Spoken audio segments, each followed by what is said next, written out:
I could be all textbooky right now and talk to you about the hierarchy of steps to political participation.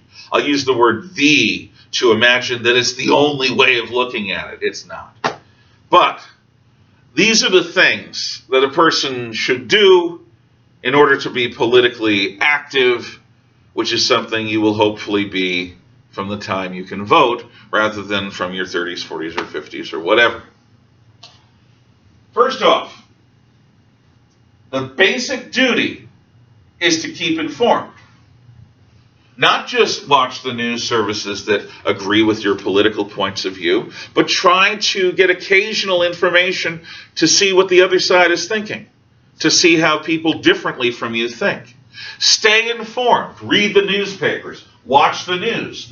Do something to become more than an ignoramus.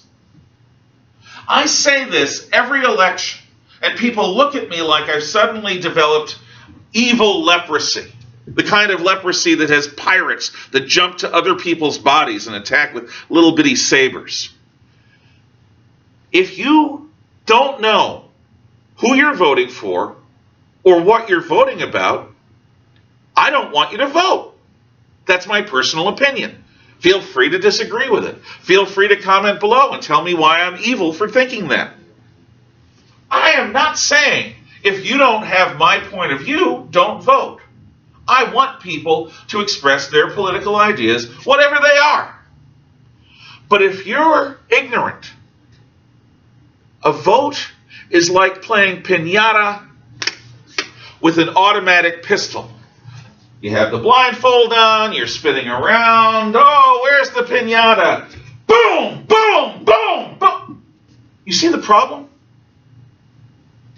You're blind firing a lethal weapon in all directions, trying to hit the piñata. If you vote in ignorance, you're pulling the trigger without knowing where the bullet is going to end up downrange. A vote is a political act. It is a definitive act. Arguably, it's an act of violence in this sense. Voting clarifies. You can't go, oh, there's a little truth on both sides. No, you are voting for or against a person, a proposition, an idea, an ideology. You are voting, you are making a decision. You are cleaving, cutting like a knife. You're cutting what I agree with off from what I disagree with, what you agree with, what you disagree with. To do that in ignorance of the people, of their proposals, of their ideas, their policies, their record, is an act, to my mind, of utter irresponsibility. Yeah, it might work out. Yeah, somebody that you trust recommends this person, that person, or the other person. But that's giving that person too much power over you. When women were first, when the proposal to give women the right to vote was first aired, a lot of men said, why? Why should I give women the right to vote? There are enough ignorant men out there voting. As weird as it sounds, one of the ways that men were convinced to vote, to allow women to vote, because women didn't make it happen all on their own, men voted for it, because only men could vote. If you're a married man, people were told, through the political campaigns, the propaganda of their time. So this was aimed at the demographic of married men who vote. If you are married, if you have daughters, you can tell them how to vote. And thus, your women folk will amplify your own political ideas. Tradition! Like a father choosing the spouse of their daughter. You are choosing the vote for your wife, your daughters, and so forth. Didn't quite work out that way, did it? Not in most cases. But that was one of the selling points.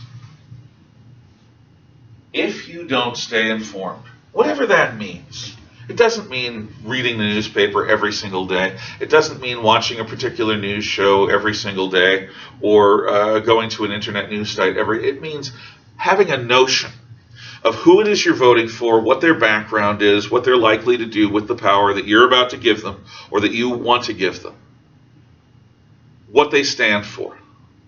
And how, all of that stuff is stuff that you should know. And if you don't know it, you're pulling the trigger, blindfolded, spinning around, hoping that you'll hit a piñata and not your loved ones. Stay informed.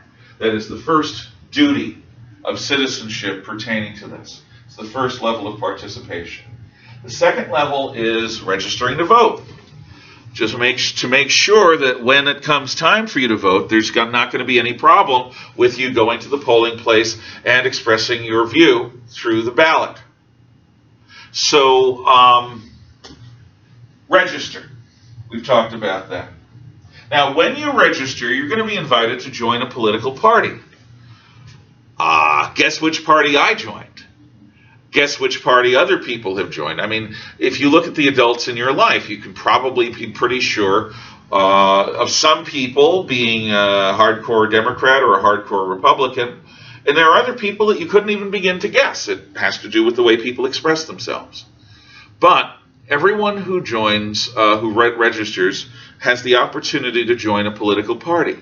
Now, there are certain advantages to being an independent in some states. And there are certain advantages to being a member of a party in other states. And that advantage has to do with primaries. Right now, as I speak, in March of 2020, the Republicans are having a primary process for the presidency that's pretty predictable.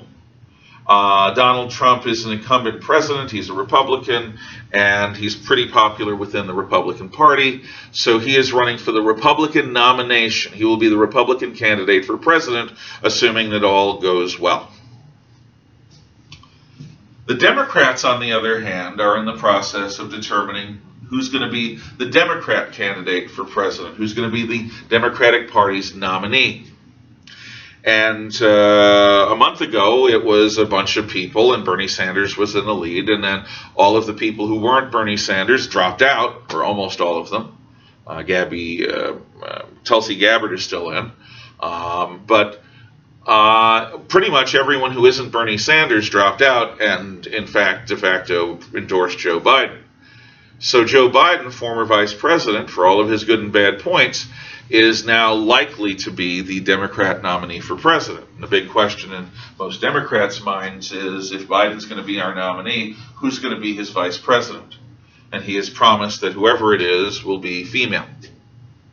Democrat Party. Anyway, if you're a member of the Democrat Party, you can participate in the Democratic primaries. We had the Idaho primary last Tuesday. I, as a Republican, took part in the Republican primary. I didn't have to go because I was pretty sure that my candidate would win, but I still went because I wanted to participate. And actually, quite a few Republicans went and voted in the Republican primary. In most states, if you're an independent, you don't get to vote in the primaries. So you don't have any say into what are the two most likely candidates for office, the Democrat or the Republican. But some states have what are called open primaries. And these open primaries are open to, well, they're called open. Can you figure out what it means? It means you can be an independent. Some states even allow Republicans to vote in the Democrat primary or Democrats to vote in the Republican primary. These open primary states are places where it's pretty good to be an independent, because you can take part in whichever party's primary you're the most interested in. I don't honestly know whether Idaho does that. I tend to think Idaho requires that you be a member of the party if you're going to vote in the primary, but I could be wrong. That is the likelihood. Anyway, you join a party or you don't. And there are other parties besides the Democrats and the Republicans. Then you vote. You take part in voting. That's kind of an important participatory duty of citizenship. You inform yourself, you get yourself ready, and you vote. But there's more, and we'll talk about that next time.